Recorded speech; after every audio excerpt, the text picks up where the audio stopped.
किसी का खेत ठोके से करना जायज़ है या नहीं? ठोके से करना यानी किसी का खेत है किसी शख्स का, तो उसको कोई रकम देकर के उसका खेत किराए पर ले रहा है। किराए पर लेना खेत जो है ना, वो खेत अगर पैसे के बदले में किराए पर लिया जा रहा है तो जायज़ है इंशाअल्लाह ताला।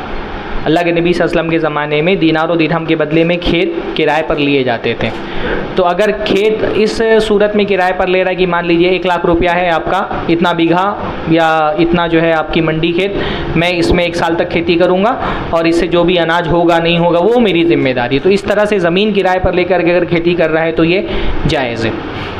अगर ज़मीन किराए पर ले रहा है इस शर्त पर कि भाई मैं आपको इस खेत के बदले में मान लीजिए कि 2 टन अनाज दूंगा, लेकिन उसमें ये शर्त नहीं कि ये 2 टन अनाज इसी खेत का होगा वही दूंगा। बस आपने कहा कि मैं 2 टन अनाज आपको दूंगा, मैं कुछ भी खेती करूं, मैं इसमें से 2 टन अनाज आपको, मैं 2 टन अनाज दूंगा, चाहे इसमें से दूं या कहीं से भी दूं। इस शर्त पर भी अगर खेत किराए पर ले रहा है तो जायज़ है।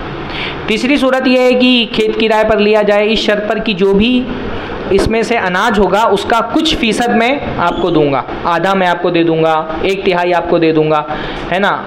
उसमें वो पैमाना नहीं तय कर रहा है कि कितना टन कितना किलो, बस जो भी होगा उसका 1/3 या 2/3 या आधा मैं आपको दूंगा, आधा मैं अपने पास रखूँगा, ये भी जायज़ है।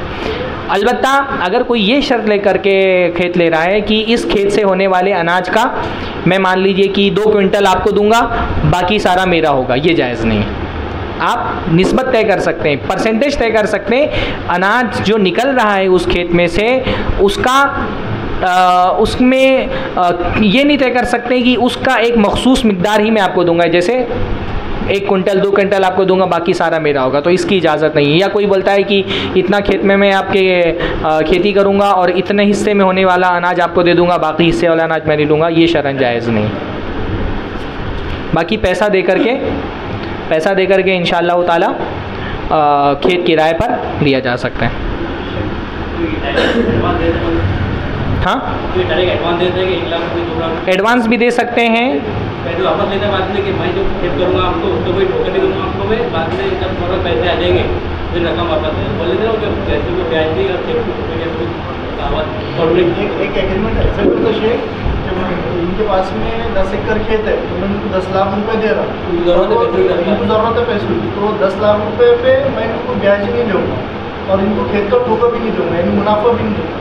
और वो खेत अगर मैं 10 साल तक भी वापस यूज़ करूँ तो वापस इनसे मैं 10 लाख रुपए लूँगा, जब इनको खेत दूँगा, ऐसा भी तरीका है। तो आप सूद ले रहे हैं आप ना, उसके बदले में इस 10 लाख के बदले में जो आप अनाज पैदा कर रहे हैं, जो ले रहे हैं वो सूद ही है। आपने 10 लाख इनको कर्जा दिया, उस कर्जे के बदले में आप उनके खेत का अनाज ले रहे हैं, तो जो खेत का अनाज ले रहे हैं वो कर्जे के बदले में ले रहे हैं, कर्जे के बदले में लिया जाने वाला हर नफ़ा सूद है, तो वो सूद ही है जो इंसान ले रहा है, वो जायज़ नहीं है। अलबत्ता पैसे के मामले में ये जायज़ है कि आप पैसा एडवांस में दे दें या बीच में दें या बाद में दें। अगर मैं ये बोलता हूँ कि भाई मैं 1 लाख में आपका खेत लिया हूँ, लेकिन मैं जब अनाज बिक जाएगा तब मेरे पास जब पैसा आएगा तब मैं दूंगा, तो जायज़ है, कोई हर्ज की बात नहीं है। लेकिन ये कि मैं पैसा अपना पूरा वापस ले लूँगा जब तक आप, तो ये तो सूद की शक्ल हो गई है।